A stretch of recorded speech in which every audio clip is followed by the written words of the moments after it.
तो हेलो बच्चे लोग, आज हम लोग पढ़ेंगे अध्याय 1 फायदारी फॉर्मों का लेखांकन।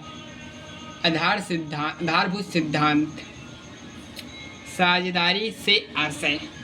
हम आज देखेंगे कि साझेदारी से क्या आशय है, साझेदारी किसे कहते हैं। कुछ व्यक्ति मिलकर कार्य करने का निश्चित करते हैं। किसी के द्वारा धन जुटाया जाता है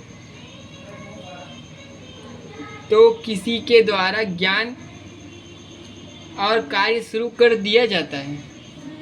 मिलकर कार्य करने की इस प्रवृत्ति को साझेदारी कहते हैं। यानी कि यह है कि कुछ व्यक्ति मिलकर कार्य करने को निश्चित करते हैं, मतलब कार्य करने के एक निश्चित टाइम लगाते हैं, फिर कार्य को निश्चित करते हैं। फिर कोई उसमें धन जुटाता है, मतलब धन लगाता है, तो कोई ज्ञान लगाता है और कोई कार्य को शुरू कर देता है। तो इन मिलकर जो कार्य करने की जो प्रवृत्ति है, मतलब मिलकर कार्य करने की जो प्रवृत्ति है, जो 2-3 लोग मिलकर कार्य करते हैं, उसी को ही साझेदारी कहा जाता है। आइए इसकी परिभाषा देखते हैं। साझेदारी की परिभाषा। भारतीय साझेदारी अधिनियम 1932 की धारा 4 के अनुसार, यह क्या है, भारतीय साझेदारी अधिनियम जो है 1932 उसकी धारा के 4 के अनुसार है क्या, कि साझेदारी उन व्यक्तियों के बीच संबंध है जिन्होंने किसी ऐसे व्यवसाय के लाभों को बांटने का समझौता किया है जो कि उनके सबके द्वारा या उन सभी की ओर से किसी एक व्यक्ति द्वारा चलाया जाता है। यानी कि इसकी परिभाषा से यह स्पष्ट है कि ये साझेदारी उन व्यक्ति के बीच संबंध है, मतलब उन व्यक्तियों के बीच संबंध है जिन्होंने किसी व्यवसाय को लाभ बांटने के लिए शुरू किया हो और उसमें समझौता किया है कि उन व्यवसाय, मतलब उस व्यवसाय को उन सब में के द्वारा सबको मिलकर चला सकते हैं या किसी एक व्यक्ति उस व्यवसाय को संचालित कर सकते हैं, मतलब उनमें से किसी एक व्यक्ति द्वारा या उन सभी मिलकर व्यवसाय को संचालित कर सकते हैं। उसके बाद आगे देखते हैं साझेदारी की विशेषता या लक्षण। तो साझेदारी, तो इसमें देखते हैं पहला पॉइंट है अनुबंध या समझौता। पहला पॉइंट साझेदारी की विशेषता का पहला पॉइंट या लक्षण में से अनुबंध या समझौता। समझौता का जन्म ही अनुबंध से होता है। समझौता का जन्म अनुबंध से होता है। अतः यह आवश्यक है कि किसी समझौते के मध्य समझौता हो। समझौता लिखित या मौखिक भी हो सकता है।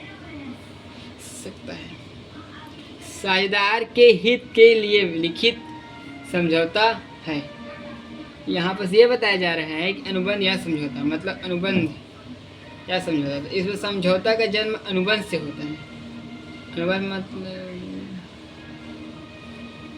अनुबंध मतलब समझौता ही है कि दोनों एक दूसरे से सहमत हैं कि इस कार्य को हम लोग मिलकर करना चाहते हैं।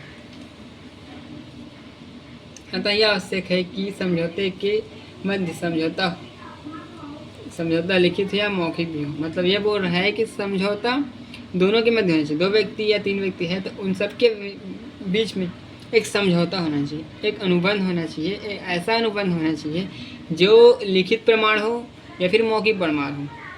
लेकिन इसमें ये ज़रूरी है कि जो समझौता है, अगर वो किसी साझेदार के लिए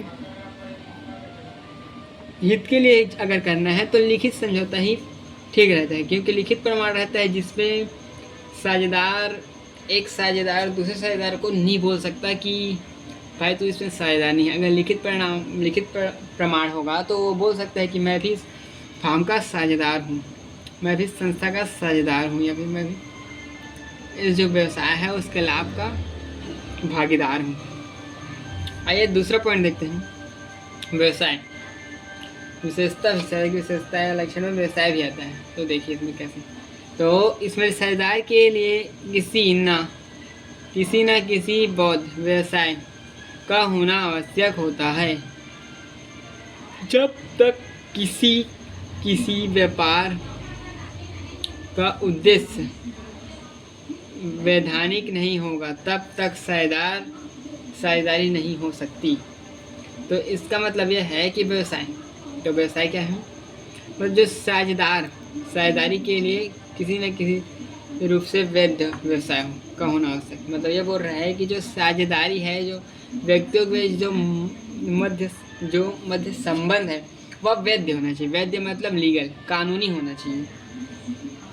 दोनों साझेदार या जो भी साझेदार हैं जितने भी हैं उनका साझेदारी जो है, वो जो व्यवसाय है वो क्या होना चाहिए, कानूनी व्यवसाय होना चाहिए। और जब भी किसी व्यापार या जो व्यवसाय है उसका उद्देश्य लीगल नहीं हुआ, यानी कि कानूनी नहीं हुआ, तो वह उसे साझेदारी नहीं माना जा सकता। मतलब साझेदारी के लिए यह भी आवश्यक है कि